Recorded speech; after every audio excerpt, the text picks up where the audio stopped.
Hello friends, ऋतू and Priya's food लाईफवरती आपलं खूप खूप स्वागत आहे. तर आता आपण आज जसं मँगोचं सीझन चालू आहे, तर त्यापासून काहीतरी मुलांसाठी वेगळ्या रेसिपीज, रोजच मँगोचा रस खाऊन खाऊन ते पण कंटाळतात. तर आपण ह्यापासून एक अगदी झटपट होणारी आईस्क्रीम आणि तितकीच टेस्टला छान आणि घरामध्ये शक्यतो जे अवेलेबल आहे त्यापासून आपण ही आईस्क्रीम बनवणार आहे.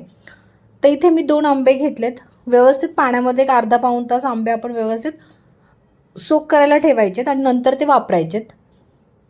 आता इथे आपण आंब्याची फक्त वरची साल काढून घ्यायची आणि सुरीच्या साहाय्याने आंबा कट करून घ्यायचा.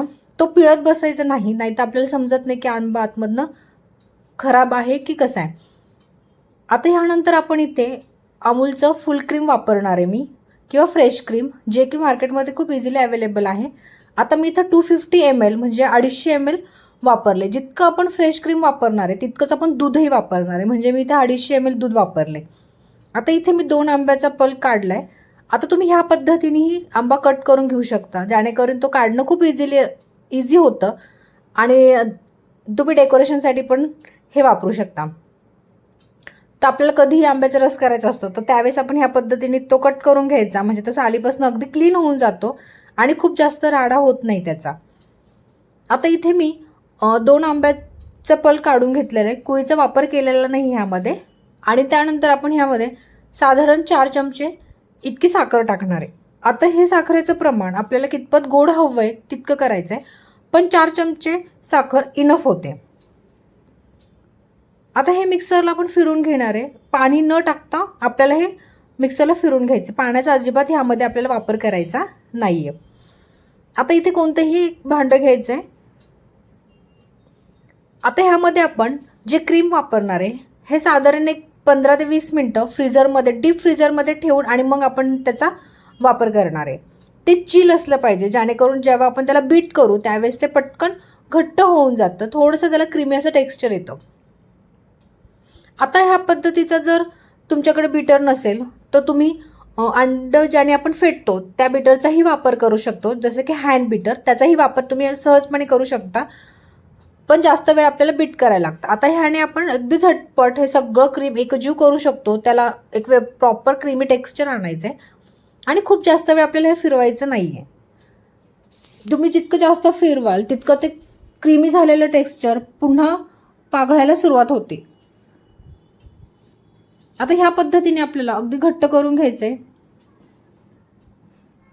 आणि मग नंतर ह्यामध्ये आपण 200 ml इतकं 250 ml इतकं दूध टाकलेलं आहे. तेही सगळं एकजीव करून घ्यायचंय आणि मग नंतर ह्यामध्ये आपल्याला मँगो पल्पचा वापर करायचा आहे.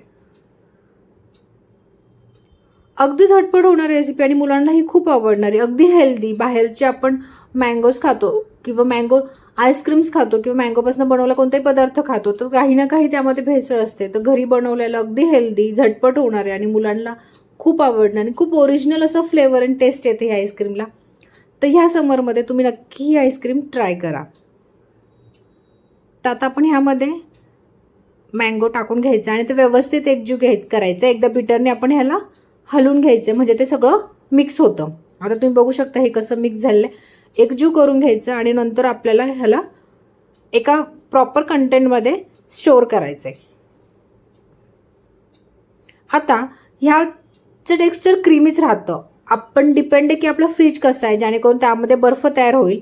पण शक्यतो -19-18 डिग्रीला आपल्याला हे फ्रीज करायचं आहे.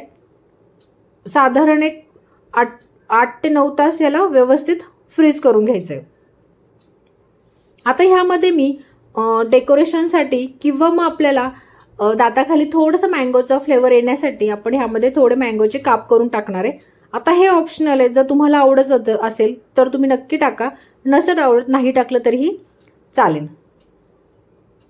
आता माझ्या मुलाला मँगो खूप आवडतं म्हणून मी त्यात जास्तीत जास्त मँगो टाकण्याचा प्रयत्न केलेला आहे. तर ह्या पद्धतीने टाकून आपल्याला ते ठेवून द्यायचे. आता मिक्स करायचं नाही ह्याला आणि झाकण लावून डीप फ्रीजरमध्ये ठेवून द्या. आता हे साधारण 8 तास ठेवायचे. नेक्स्ट डे आपली आईस्क्रीम ह्या पद्धतीने तयार होते, अगदी क्रीमी, अगदी छान. तुम्ही कोणी गेस्ट येणार असेल तर आदल्या दिवशीही ह्या पद्धतीने आईस्क्रीम घरी बनवू शकता. ज्या ज्या सीझनमध्ये जे जे फ्रुट्स अवेलेबल आहेत त्याचा वापर करून किंवा मग इसेन्स वापरून आपण हे आईस्क्रीम्स खूप इझिली घरी बनवू शकतो आणि खूप कमी खर्चामध्ये हवी तितकी आईस्क्रीम तयार होते. तर तुम्ही नक्की ही आईस्क्रीम ट्राय करा आणि आवडल्यास आमच्या चॅनलला नक्की सबस्क्राईब करा. बाय.